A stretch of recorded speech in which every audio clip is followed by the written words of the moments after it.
সবাইকে আমার চ্যানেলে স্বাগতম। সবাই কেমন আছেন? অনেকদিন পর ব্লগ নিয়ে আসলাম। এই যে দেখেছেন বেলি ফুল গাছ, আমার 2টি বেলি ফুল গাছ আছে, অনেক ফুল ফুটেছে। বেলি ফুল আমার খুব পছন্দের একটি ফুল।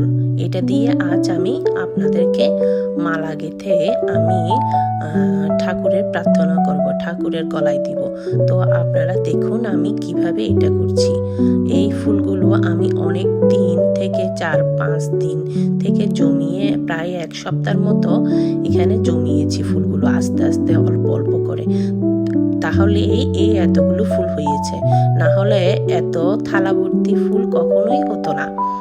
তো আমার 2টি গাছ, তো যাদের অনেক বেশি গাছ আছে তাদের কিন্তু আবার অনেক ফুল ফুটে। তো আমার অনেক দিন সময় নিয়ে এই ফুলগুলো জমা করতে হয়েছে। আমার জমা করার একটি কারণ, আমি আমার ঠাকুরের গলায় মালা গেঁথে দিব, এই জন্যই। দেখুন আমি এরকম করে মালা গেঁথেছি। সুতাটা একটু লম্বা মোটা হলেই ভালো হতো, আমি চিকন সুতা পেয়েছি, এই জন্য এটা দিয়ে করেছি। আমার কাছে মোটা সুতা ছিল না।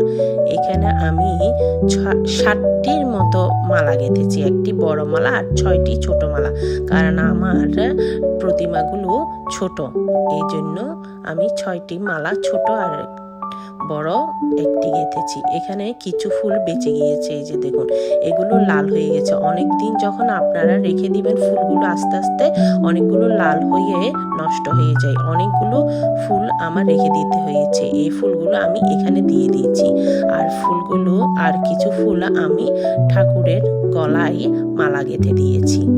এই যে দেখুন, এই যে আমি মালা গেঁথে সব ঠাকুরকে একটা একটা করে মালা দিব। সব তো মালা গাঁথতে পারিনি, কারণ হলো এখানের মধ্যে অনেক ফুলগুলোই নষ্ট হয়ে গেছে। আমি এগুলো সব ফ্রিজে রেখেছি, অল্প অল্প করে জমিয়ে জমিয়ে ঠাকুরকে দিব বলে। সবার মালাই হতো, কিন্তু অনেক দিন রাখার কারণে এই ফুলগুলো অনেকগুলো আমার নষ্ট হয়ে গেছে। তাই আমি এগুলো এখানে ঠাকুরের এখানে মালা গাঁথার পর এগুলো বিছিয়ে দিয়েছি। সবার গলায় মালা দিতে পারিনি, এই জন্য একটু খুব খারাপ লেগেছে। তবে আপনারা চাইলে অনেক যদি গাছ থাকে তাহলে আপনারা মালা গেঁথে দিতে পারবেন। তো সবাই ভালো থাকবেন, নমস্কার।